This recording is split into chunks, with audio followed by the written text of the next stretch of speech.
Zaidi ya miaka 2600 iliyopita, mji wa Yerusalemu ulianguka vibaya. Watu walitenda dhambi na Mungu aliwaacha. Soma Yeremia sura ya 25 mstari wa 5. Watu hawa hawakusikiliza, walifanya mabaya machoni pa Bwana. Wafalme wa pili sura ya 24 mstari wa 19 unaelezea kwamba watu hao walimwasi Mungu, wakaabudu sanamu na kupuuza maonyo ya manabii. Basi mnamo mwaka 586 mfalme wa Babeli Nebukadreza aliizingira Yerusalemu, akaipiga, akaiteketeza nyumba ya Bwana na nyumba ya mfalme, akazibomoa kuta za Yerusalemu. Soma Wafalme wa pili sura ya 25 mstari wa 9 mpaka wa 10. Hekalu lilojengwa na mfalme Suleimani likateketezwa kwa moto. Watu wengi walichukuliwa mateka, naam, wakapelekwa uhamishoni huko Babeli au Babiloni.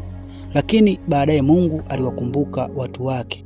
Mungu alimwambia nabii Yeremia, baada ya miaka 70 kutimia Babeli, nitawajilia ninyi na kuwarudisha mahali hapa. Soma Yeremia sura ya 29 mstari wa 10. Kweli baada ya miaka mingi baadaye, yaani mwaka 445 kabla ya Kristo, aliibuka mtu mmoja aliyeitwa Nehemia. Nehemia alikuwa ni mtumishi wa karibu sana wa mfalme Artashasta wa kwanza. Pia Nehemia alikuwa akimwamini sana Mungu wa mbinguni, hivyo alikuwa mtu wa maombi, yaani kiufupi ni mcha Mungu.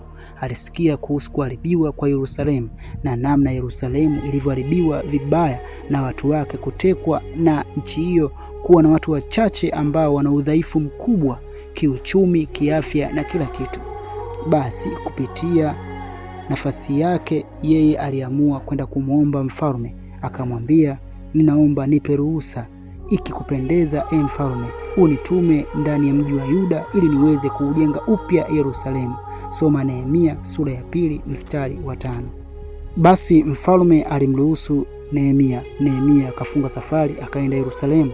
Kule akahamasisha watu wa ujenge mji wa Yerusalemu uwe kama ulivyokuwa awali.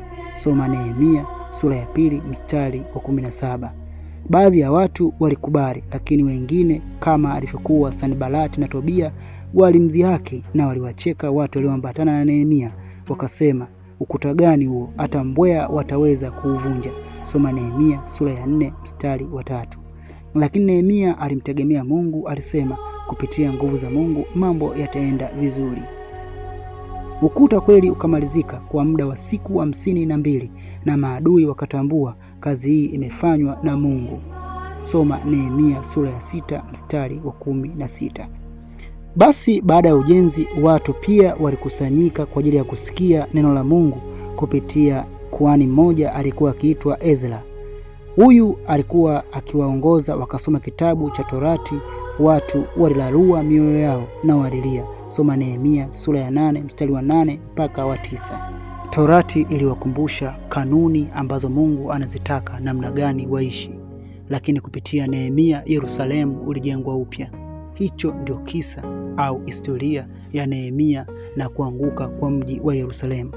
Kupata simulizi kama hizi, basi usisahau kutusubscribe kwenye chaneli yetu pamoja na kulike na kushare, ili watu waendelee kujifunza habari mbalimbali kuhusu Mungu ili waweze kujengeka kiroho. Amen.